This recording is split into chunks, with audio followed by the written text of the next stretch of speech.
이번 주에는 제5과 빚을 다루는 법을 살피겠습니다.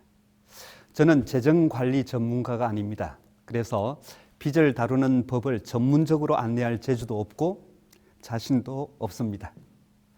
교과의 내용 중심으로 간략하게 살펴보겠습니다.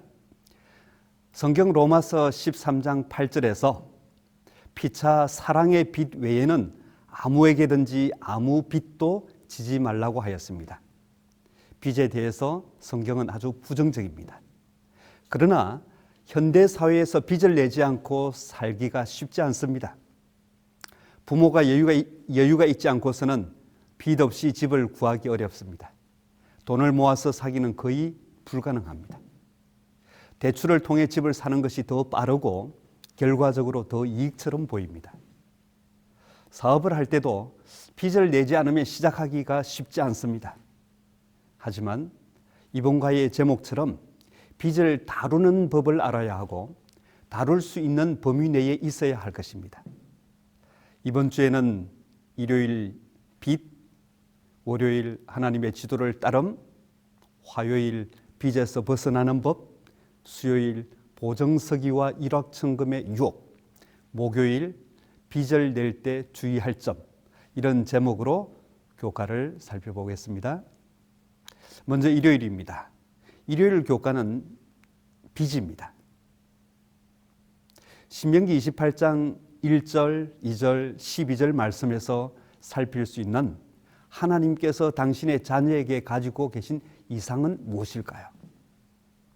신명기 28장 1절, 내가 내 하나님 여호와의 말씀을 삼가 듣고 내가 오늘 내게 명령하는 그의 모든 명령을 지켜 행하면 내 하나님 여호와께서 너를 세계 모든 민족 위에 뛰어나게 하실 것이라.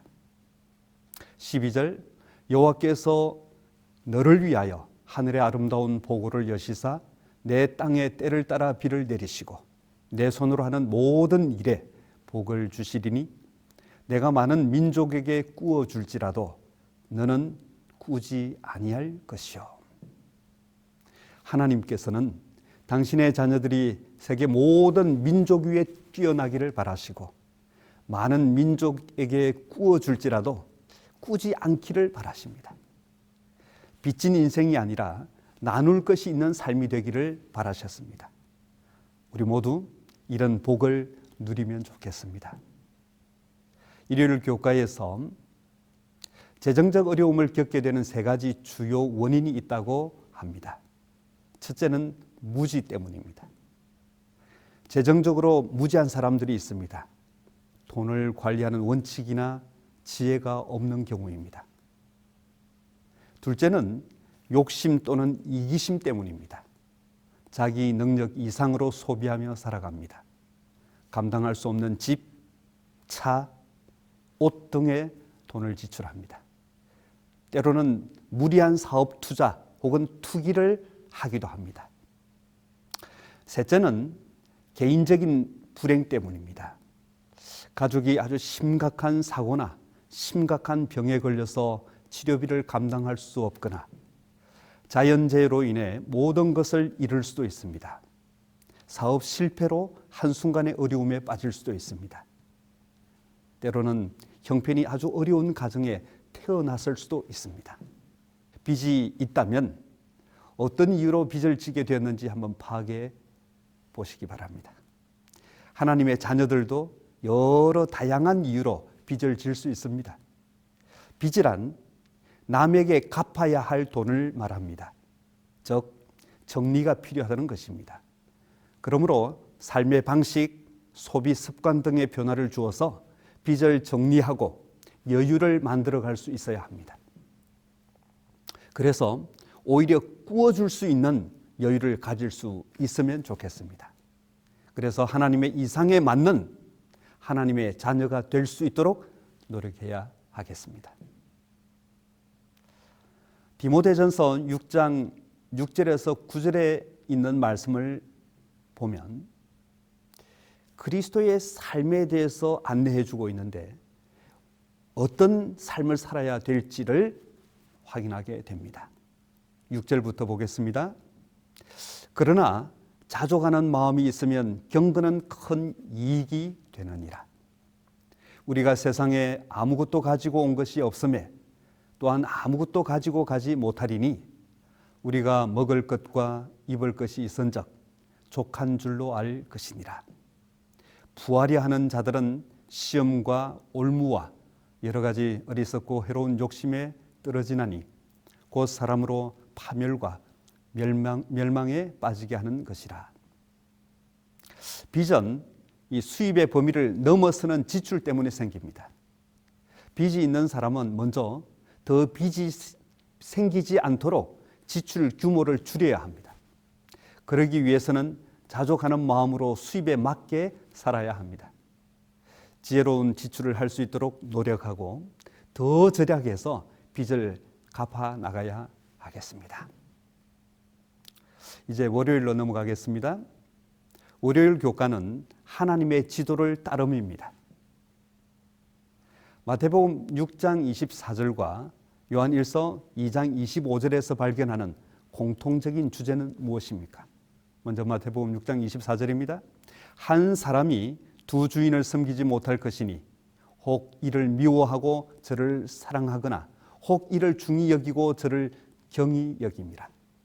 너희가 하나님과 재물을 겸하여 섬기지 못하느니라. 요한 1서 2장 25절에 있는 말씀, 이 세상이나 세상에 있는 것들을 사랑하지 말라. 누구든지 세상을 사랑하면 아버지의 사랑이 그 안에 있지 아니하니. 하나님과 재물을 겸하여 섬기지 못합니다. 세상과 하나님을 동시에 사랑하지 못합니다. 그리고 재물을 섬기거나 세상을 사랑하는 사람은 그 사랑을 만족시키기 위해 빚을 지기까지 합니다. 그렇게 되면 빚에 매여 살기가 쉽습니다. 끌려다니는 인생이 됩니다. 그래서 재정적으로 자유롭게 살도록 이끄시는 하나님을 더 사랑하고 하나님의 지도를 따라야 할 것입니다. 그러므로 그리스도인으로서 재물에 대한 바른 견해를 가져야 합니다.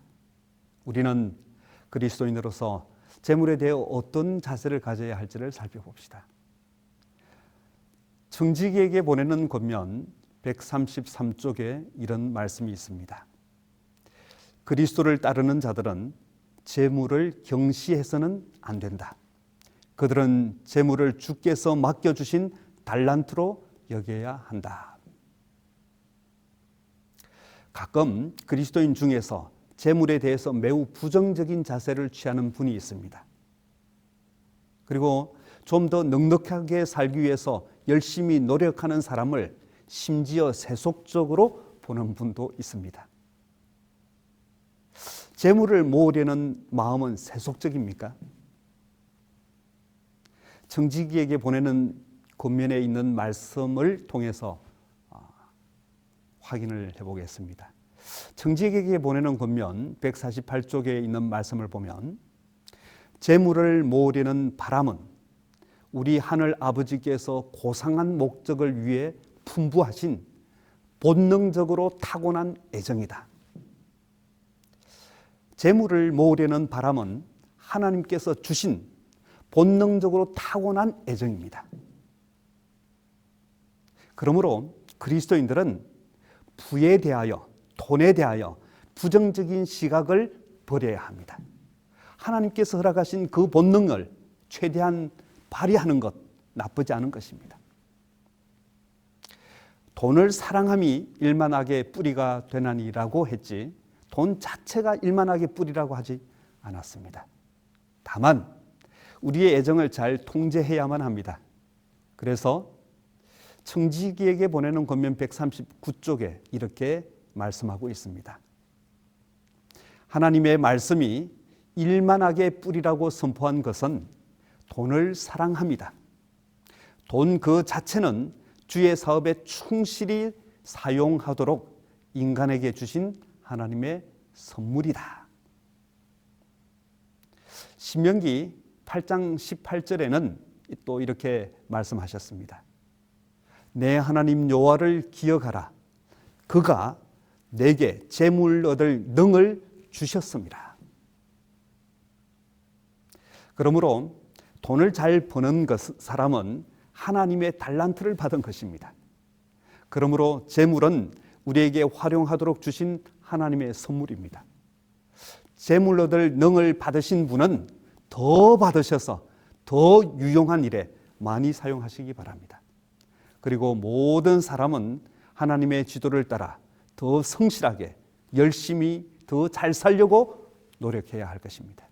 그래서 빚 없는 정도의 삶이 아니라 더 크게 봉사할 수 있는 넉넉한 삶을 살기를 바랍니다. 이제 화요일로 가겠습니다. 이 화요일 교과는 빚에서 벗어나는 법입니다. 이 빚을 지기는 쉬운데 빚에서 벗어나기는 참 어렵습니다. 혹 빚이 있다면 오늘 교과를 좀 더 유의해서 살펴봅시다. 잠언 22장 7절 말씀에 보면 빚진 자의 상태를 이렇게 묘사하고 있습니다. 부자는 가난한 자를 주관하고 빚진 자는 채주의 종이 되느니라 그랬어요. 빚을 지면 빚에 끌려다니는 삶을 살게 됩니다. 한 달 고생한 후에 봉급을 받아도 신용카드 비용이나 빚을 갚는 데 다 나가버리고 정거장처럼 통장은 늘 텅텅 비게 됩니다. 그러면 또 한 달 땡겨서 빚을 져야 하는 그런 악순환의 삶을 살게 되죠. 그런 악순환의 삶을 산다면 참 불쌍한 상태가 됩니다. 그러므로 빚에서 벗어나야 하겠습니다. 이 교과 저자는 빚을 청산하기 위해서 하나의 전제 조건과 세 단계를 소개하고 있습니다. 중요한 전제 조건은 하나님께 11조를 드리는 것입니다. 빚이 있는 사람은 11조 드리는 것에 유혹을 받을 수 있습니다. 당장 빚 갚을 돈도 부족한데 11조를 드리는 것이 부담스럽기도 하고 빌려준 사람에게 미안하기도 합니다. 왜냐하면 11조 낼 돈은 있고 나한테 빚 갚을 돈은 없느냐고 이렇게 따질 수 있기 때문에 그렇습니다. 하지만 하나님께서 11조의 축복에 대해 분명한 약속을 하셨기 때문에 먼저 11조를 구별하심으로 하나님의 축복을 경험해 보시기 바랍니다. 그 단계를 이제 좀 보면 1단계는 더 이상 빚을 지지 않겠다고 선언하는 것이라고 합니다. 돈을 빌리지 않으면 빚을 질 수 없습니다. 더 이상 돈을 빌리지 않기로 결심하라고 합니다. 빚을 늘리지 않아야 빚을 갚아갈 수 있습니다. 2단계는 하나님과 약속하는 것이라고 합니다. 하나님께서 재정적으로 복을 주시면 그 돈을 물건을 사는 데가 아니라 빚을 줄이는 데 사용하라고 합니다. 이 단계가 가장 중요하다고 합니다. 대부분의 사람들은 기대치 않았던 돈을 가지게 되면 지금까지 쓰지 못했던 부분에 다 써버린다고 하면서 절대로 그렇게 하지 말라고 합니다. 대신 그 돈을 빚을 줄이는 데 사용하라고 합니다. 3단계는 빚에 대한 목록을 만들라고 합니다. 규모가 큰 것부터 내림차순으로 목록을 만들면 주택대출금 같은 큰 규모의 것이 제일 위에 있고 신용카드 같은 또는 개인 부채 같은 좀 작은 것들이 제일 밑에 있을 것입니다. 먼저 이달의 상환금 제일 큰 것부터 지불한 다음에 마지막으로 맨 아래에 있는 항목에 대한 상환액을 2배로 늘리거나 하여튼 좀 더 증가시켜서 갚아 나가면 최대한 빨리 갚아갈 수 있을 것입니다. 단순한 것 같지만 효과가 있을 것입니다. 그러나 잊지 마십시오. 하나님의 11조를 드리는 것에 유혹받지 마십시오. 하나님을 최우선 순위에 둘 때 문제가 더 빨리 해결될 것입니다. 교과 저자는 금요일 교과에서 부가적으로 3가지 사항을 더 제안하고 있습니다. 첫째, 예산을 세우라. 3개월 동안의 모든 수입과 지출 구매를 기록하여 간단한 예산을 만들라고 합니다. 이렇게 하면 그동안 얼마나 불필요한 지출을 많이 하고 있었는지를 확인하게 될 것이라고 합니다. 두 번째는 신용카드를 없애라고 합니다. 신용카드는 개인 부채의 주된 원인 중 하나이기 때문에 이 신용카드를 없애라고 하는데 신용카드는 사용하기는 너무 쉽지만 갚기는 매우 어렵기 때문에 그렇습니다. 세 번째, 계획적으로 생활하라. 소소한 지출에 주의하는 것만으로도 월 지출을 상당히 절약할 수 있을 것입니다. 이 제안도 도움이 될 것 같습니다. 부채에 대한 권면의 말씀이 청지기에게 보내는 기별 255쪽에 이렇게 기록되어 있습니다. 어떤 긴박한 필요를 해결하기 위하여 돈을 빌린 다음 그 부채를 갚기 위해서는 아무런 계산도 하지 않는 습관은 그것이 아무리 보편적인 것이라 해도 퇴폐적인 것이다. 주께서는 진리를 믿는 모든 사람들이 자기를 기만하는 이러한 습관에서부터 돌아서기를 원하신다. 그들은 부정직한 행동을 하기보다는 차라리 궁핍을 견디는 편을 선택해야 한다.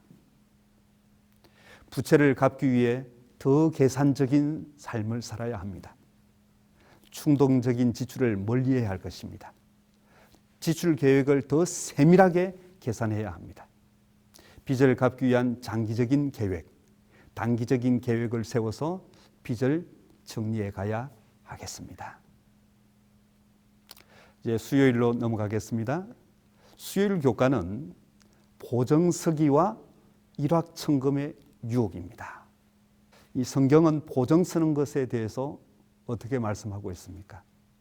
잠언 17장 18절, 22장 26절에 있는 말씀을 보겠습니다.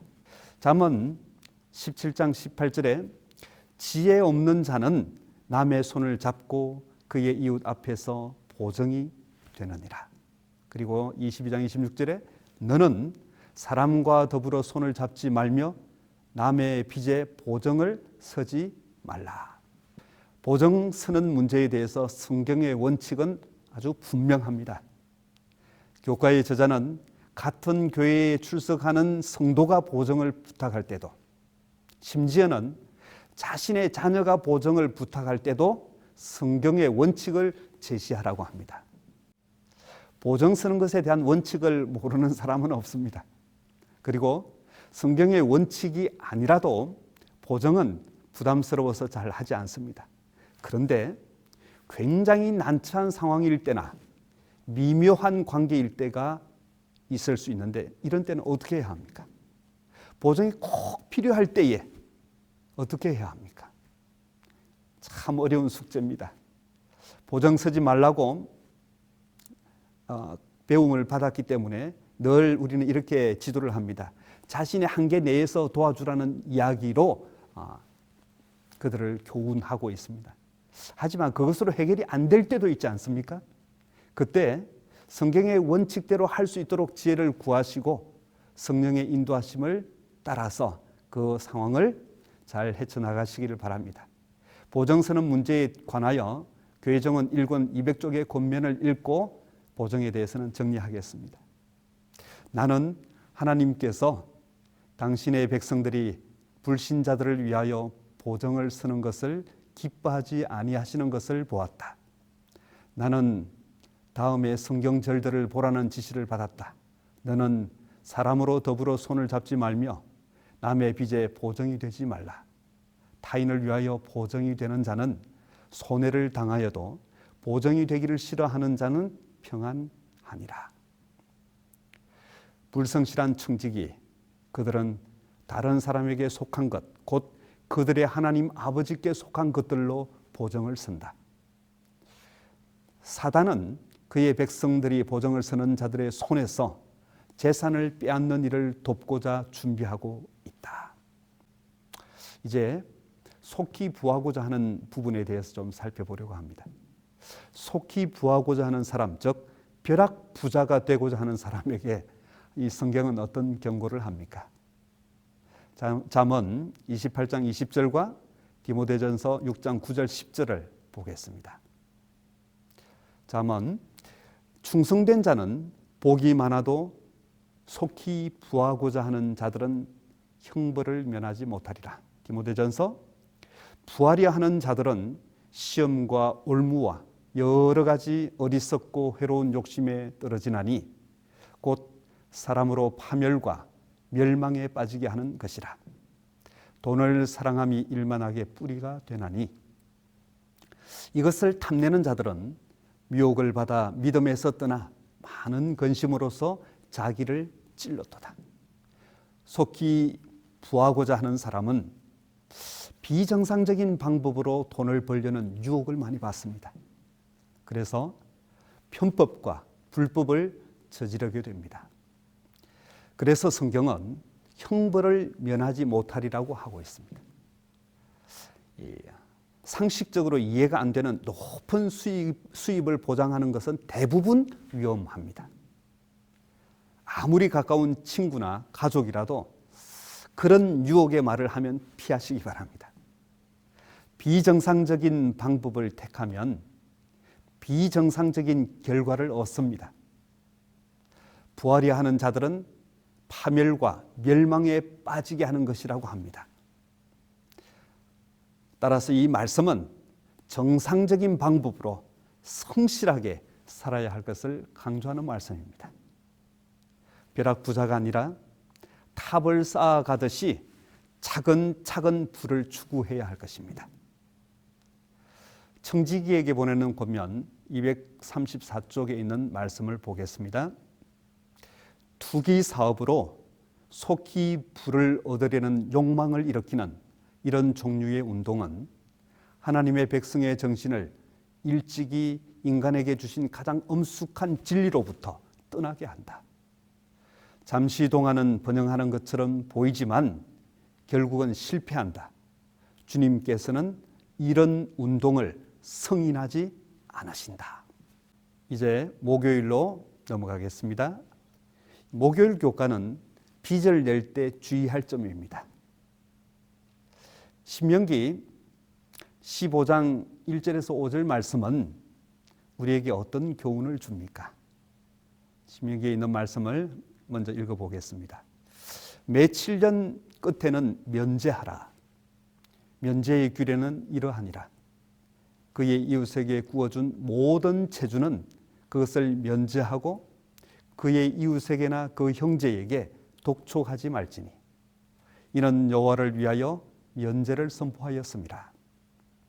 이방인에게는 내가 독촉하려니와 내 형제에게 구워준 것은 내 손에서 면제하라. 내가 만일 내 하나님 여호와의 말씀만 듣고 내가 오늘 내게 내리는 그 명령을 다 지켜 행하면 내 하나님 여호와께서 내게 기업으로 주신 땅에서 내가 반드시 복을 받으리니 너희 중에 가난한 자가 없으리라.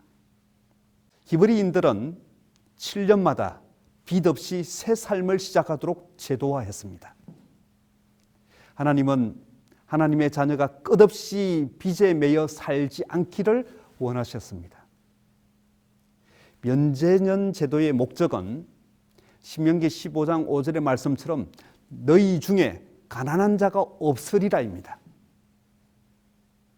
면제년 이후에 빚 없이 새로 시작할 수 있도록 함으로 가난의 굴레에 사로잡히지 않도록 목적했습니다. 그래서 함께 잘 살아가는 공동체가 되도록 했습니다. 과거 히브리인들에게는 빚을 면제해주는 긍휼의 규례가 있었지만 오늘날에는 이런 제도가 없습니다. 현대에는 자신이 빚을 책임져야만 합니다. 그러므로 우리는 빚을 낼 때 최소화하고 속히 갚아서 빚의 굴레에서 벗어날 수 있도록 해야 하겠습니다. 구약시대에 빚을 낼 때는 채주에게 손해를 안 끼치려고 하면 면제년 안에 갚을 것을 생각하고 빚을 내야 합니다. 자신의 갚을 역량을 생각하고 빚을 내야 한다는 것입니다. 오늘날에도 자신의 수입 규모와 경제활동 기간을 생각하며 일정 기간 안에 갚을 수 있는 정도에서 빚을 내야 할 것입니다. 청지기에게 보내는 권면 257쪽에 나오는 빚청산 3단계의 글을 읽으면서 교과를 마무리하겠습니다. 더 이상 결단코 빚지지 않겠다고 결심하십시오. 빚지는 것보다는 차라리 1000가지 일에 자신을 극기하십시오. 빚을 지는 것은 그대의 삶의 저주가 되어 왔습니다. 빚을 전염병 피하듯 피하십시오. 주의 도우심을 믿고 그대의 빚을 갚겠다고 하나님과 엄숙한 언약을 맺고 그 후에는 그대가 오트밀 죽과 빵만 먹고 살지언정 아무에게도 아무 빚을 지지 마십시오. 머뭇머뭇하거나 낙심하거나 되돌아가지 마십시오. 그대의 구미와 식욕의 방종을 부인하십시오. 그리고 그대의 잔돈을 저축하여 그대의 빚을 갚으십시오. 가능한 한 속히 빚을 청산하십시오. 그대가 자유인이 되어 아무에게도 아무런 빚도 없게 될 때에 그대는 위대한 승리를 얻게 될 것입니다. 교과를 마치겠습니다.